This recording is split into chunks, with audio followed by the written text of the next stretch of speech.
విద్యుత్ కొనుగోళ్లపై విచారణ కమిషన్ ఇచ్చిన రిపోర్టుపై సైలెంట్ అయింది రాష్ట్ర ప్రభుత్వం. నెలన్నర కిందట ఇచ్చిన నివేదికపై ఇప్పటికీ ఎలాంటి చర్యలు తీసుకోలేదు. ఛత్తీస్గఢ్తో విద్యుత్ కొనుగోళ్లు, ప్లాంట్ల నిర్మాణాల్లో అవకతవకలపై నిగ్గు తేల్చేందుకు జ్యుడిషియల్ కమిషన్ వేసింది సర్కార్. మొత్తం 28 మందిని విచారించిన కమిషన్ 100 పేజీలతో అక్టోబర్ 28న సర్కార్కు రిపోర్ట్ ఇచ్చింది.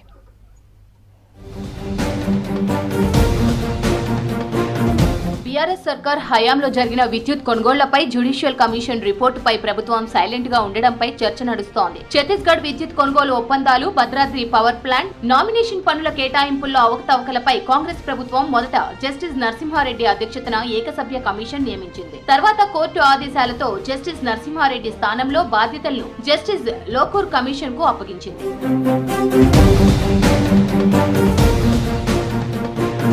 8 నెలల పాటు సమగ్ర దర్యాప్తు చేపట్టిన కమిషన్ పలు అక్రమాలు జరిగినట్లు తేల్చింది. అక్టోబర్ 28న ప్రభుత్వానికి కమిషన్ తన రిపోర్టును అందజేసింది. ప్రభుత్వానికి రిపోర్టు వచ్చి 47 రోజులు అవుతున్నా ఎలాంటి యాక్షన్ కనిపించడం లేదు. అసలు చర్యలు ఉంటాయా లేదా అన్న టాక్ పొలిటికల్ సర్కిల్స్ లో వినిపిస్తోంది.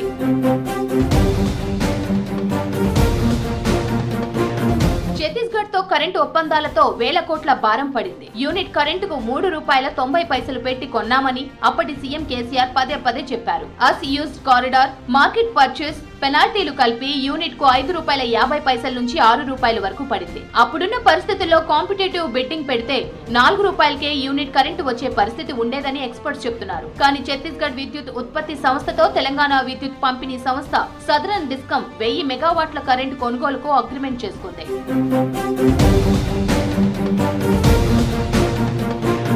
మొదటి 5 ఏళ్లలో ఛత్తీస్గఢ్ 500 మెగావాట్ల లోపే కరెంటు సరఫరా చేసింది. అంటే అగ్రిమెంట్ లో కనీసం 50% కూడా సప్లై చేయలేదు. చివరి దశలో 200 నుంచి 300 మెగావాట్ల కరెంటు మాత్రమే సరఫరా అయింది. దీంతో తెలంగాణకు అనేక సమస్యలు వచ్చాయి. దీంతో ప్రత్యామ్నాయ విద్యుత్ కొనుగోళ్ల కారణంగా 2600 కోట్ల నష్టం జరిగింది. పీజీసీఎల్ తో కారిడార్ ఒప్పందం చేసుకుని కరెంటు తీసుకోకపోవడంతో 635 కోట్ల నష్టం వచ్చింది. 2 రాష్ట్రాల డిస్కంలు మాత్రమే ఎంఓయూ చేసుకున్నాయని, ఛత్తీస్గఢ్ ఒప్పందం రెగ్యులేటరీ కమిషన్ ఆమోదం పొందలేదనేది కూడా కమిషన్ దృష్టికి వచ్చినట్లు తెలిసింది.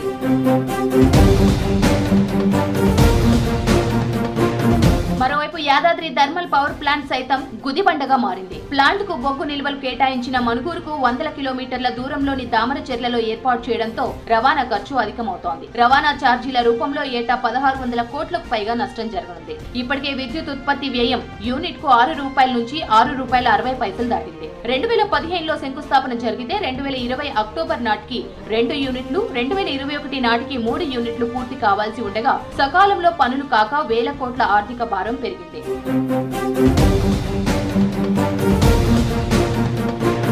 విద్యుత్ కొనుగోళ్ల ఒప్పందాలు, భద్రాద్రి, యాదాద్రి థర్మల్ ప్లాంట్ల ఏర్పాటు నిర్ణయాల్లో కేసీఆర్ పాత్ర ఉందని ప్రాథమికంగా నిర్ధారించిన కమిషన్ కేసీఆర్ కు నోటీసులు ఇచ్చింది. విచారణ తుది దశలో ఉండగా సుప్రీంకోర్టు ఆదేశాలతో కమిషన్ నుంచి జస్టిస్ నరసింహారెడ్డి తప్పుకోవడంతో ఆయన స్థానంలో జూలై 29న జస్టిస్ మదన్ మోహన్ భీమ్రావ్ లోకూర్ కు కమిషన్ బాధ్యతలను ప్రభుత్వం అప్పగించింది.